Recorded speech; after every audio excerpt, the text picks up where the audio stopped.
Hey Clashers, welcome to a short example of a cavalry operation in Clash of Katanas. So here we have a unit of elite Takeda samurai cavalry wanting to threaten a Teppo ashigaru line supported by some Nagai Yari ashigaru.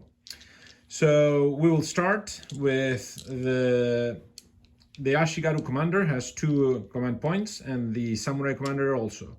The ashigaru commander has the initiative in this case and decides to spend 1 command point to activate the Teppo ashigaru. So the Teppo ashigaru, as they are not fatigued, will automatically activate. Now they are beyond 8 inches and therefore but within 16. So therefore they're in long distance, which means that out of their 8, they're only going to be able to fire 4 dice.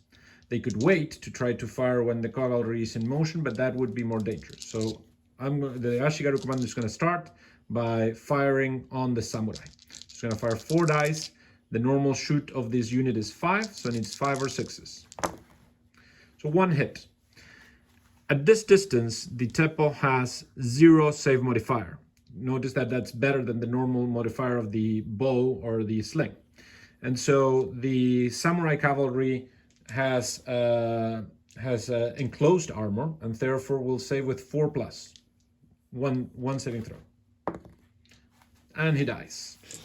So now the samurai lord has to roll morale. He will roll 1 for being impacted, 1 for the casualty that he just suffered, and 1 because the Teppo are firing in a volley and they're in close order, and that gives them an extra d6. The grit of the samurai is 3, so they would normally be failing 2 of those. But because the samurai are honorable, they can re-roll once when they're firing against missiles or melees from non-honorable troops. So the reroll was successful, and the samurai gained 1 fatigue. So that was the action, and the interesting thing is Teppos do not get fatigued when they fire, different than bows, but they do gain 2 unload markers. And so the Teppo commander will decide to use their 2 remaining actions within the same activations to reload, to be ready to fire in the next turn. Now, the samurai commander could interrupt to try to do something, but being far away, that wouldn't be advantageous at this moment.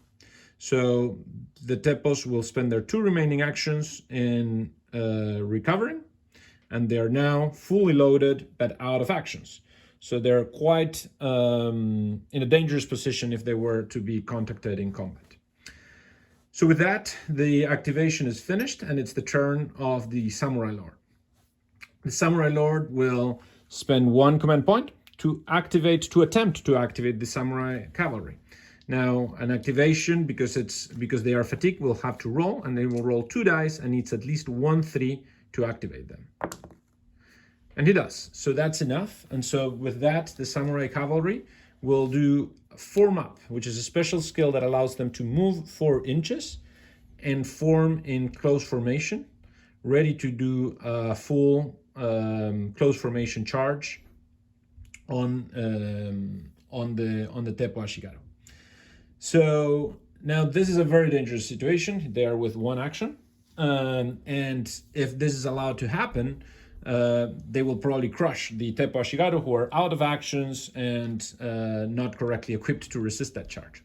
So the ashigaru commander will try to interrupt the samurai lord from doing their 2nd action, and he will use his remaining command point to do a reaction with his ashigaru.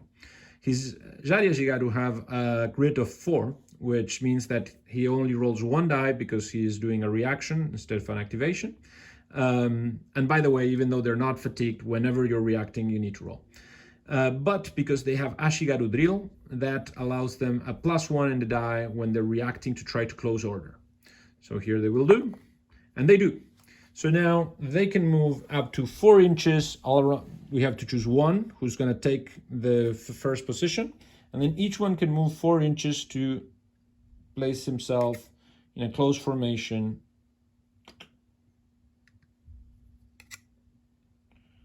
next to his friends. So with that, the ashigaru have now formed, and we need to give them one action. And so, but still, the active player is the samurai lord. That samurai cavalry is still the active player, and now he has to decide. He has two options.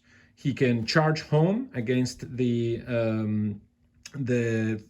closed order ashigaru, or he can decide to retreat his cavalry out of the danger zone of the teppo. Normally in this situation, he might decide to retreat, but let's assume that this is a little bit of a desperate situation for the samurai lord, and he decides to charge home. Cavalry charges 8 inches in a straight line and impacts the ashigaru line. Now, doing a mass charge against formed packs is dangerous. Normally, mass charge has many advantages. One of them is a -1 to save, but when you're doing that against an opponent with longer weapons, then that -1 to save is on both sides. So this should be a little bit of a bloodbath. On top of that, the ashigaru have the skill Harinasumi, which allows them, because they have longer weapons than the cavalry, because they have Nagai Yari, they have pikes, that will allow them to strike first if they counterattack. It also allows them to counterattack with more dice than the ones being attacked. Normally in Clash, you can only counter up to the same dice of the attack. In this case, there's 5 dice attacking, and the ashigaru will do 5 dice defending, actually choosing to counterattack. And because of Harinasumi, they're gonna hit first. So they're gonna roll 5 dice, hitting on 4s, which is their normal combat. And that's 4 hits. The 4 hits, which the samurai lord will have to roll to save before he can roll to hit. So he's gonna have to roll 4 dice. He normally has a saving throw of 4+ because of his samurai armor. But because of the -1 of the mass charge on both sides, he will need 5s to save. He saved 1, which means 3 samurai fall in the charge. Now the remaining 2 still get their attacks. They are hitting on 3+ because they're samurai, and that's it. Now, the Takeda cavalry has a special skill that when it's charging in mass charge, it can reroll once. So it's going to be able to reroll that die. And now he hits both. The ashigaru have full armor, not enclosed armor, and therefore only save on 5s or 6s. And because of the -1 of the mass charge, they only save on 6s. So as expected, this is going to be a little bit of a bloodbath. 2 ashigaru die. Now to roll morale. The samurai lost 3, so they have to roll 4 dice. 1 for being impacted and 1 for each casualty, and they're looking for 3s.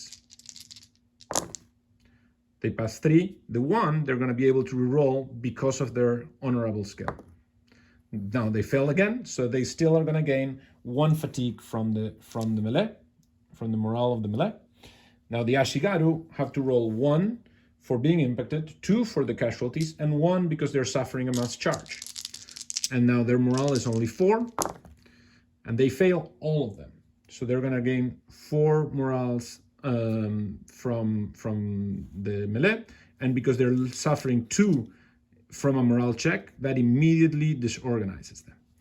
Finally, because they did counterattack, we're going to have to move them into yellow and put 1 more fatigue, while the samurai also was a second action, so they go to yellow and they gain 1 fatigue. But the one that lost the more fatigue because of the melee is the one that has to go back. So the ashigaru go 1 back. And with this, the samurai lord has to make a new decision. He still is the active player because he did not suffer 2 fatigues from the melee. And so he could decide to charge again the unit that is almost spent of the ashigaru, and he will probably kill them if he does, but he will remain at the mercy of the teppo in the next turn that will completely obliterate the unit. So deciding that bravery is the better part of valor, he's going to retreat 8 inches.